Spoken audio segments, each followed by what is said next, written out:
Just think about how muscle spasms can close a joint, causing compression and willingness to move. When we looked at the neck disability index slide with the outcome measures, on the bottom there was the FAB-Q, your fear avoidance belief questionnaire. That's or behavior or belief, one of those two. It's either behavior or belief. That looks at your fear avoidance behaviors. So fear of movement. That is important for the whiplash population who has that high difficulty with pain processing and movement. They're going to have high fear avoidant beliefs and behaviors.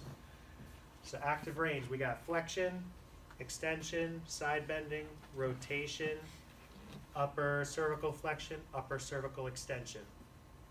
We'll treat that like a separate joint. Yeah, protrusion, retrusion, that's more TMJ, but you get the, I guess it's combined motion, that's fine. All right, so we go in order. Look down for me. Good.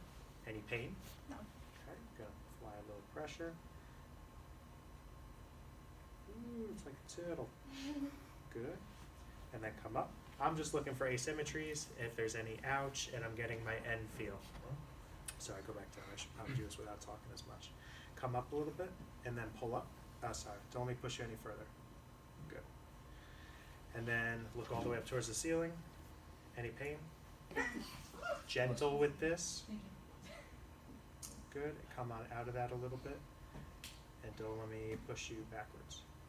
Good. I think I did the opposite on the other one. Sorry. Bring your right ear down towards your right shoulder. We're looking for any type of muscle asymmetries here. Any pain? No. Good. This one you expect more of a muscle stretch. And then come back out of it a little. Don't let me push you any further. Good. And then left ear to left shoulder. Be a little bit more stiff on this one, or so it looks to me. No overpressure. Come back out. Don't let me push you any further. Good. Something, just time out for a sec. One thing that you can do at this point, which is pretty helpful. So I thought that going to the left looks stiff, right? So I don't know if I'm right. It's just what it looked like. So you can put your hands, your fingers, and get up through C1, and you get onto the transverse processes. And just like that. It's a gross palpation. So now my eyes don't have to be a part of it. So are you able to see my fingers at all? Mm-hmm. Okay. Bring your right ear to your right shoulder. And you could see my left hand open up, my right hand closes down, then bring your left ear to your left shoulder, and then we could see open up and close down, and that's about it. You'll see that one segment will stay open or closed depending if there's something stuck. So that's a nice little quick guide too. How did you start? With just neutral, both hands? Like Yeah, so I go on the sides of the transverse processes and get a gross contact on those transverse processes. So when they close, it should close from, so go left. So it should go 1, 2, 3, 4. Start from the top and work its way down. And then go to the right. My top should close, then my next one, then my next one, then my next one. Okay. So that helps for a visual to get an appreciation for, is one side not opening or closing.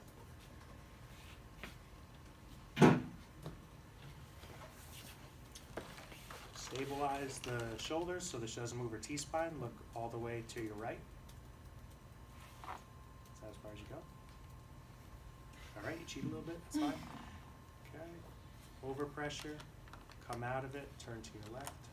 Good, turn to your left. Good. Something's going on your right side. Come out, nope, not yet. Come out of it a little bit, good, turn to your left. Good, and that's it. So it's just stable so that she can't move. So to me, right rotation looked a little limited. So I'm curious about what's going on. So if right rotation is limited, I'm thinking something's not closing or something is not opening. Does that make sense? Mm-hmm. What I like to do for learning the facets, which we'll go into more in depth, go like that. So, good. These are your facets. Okay. So you can think of it like this. If you want to right side bend, go like that. what's happening to the right facet Compressing. and what's happening to your left facet. Stretching.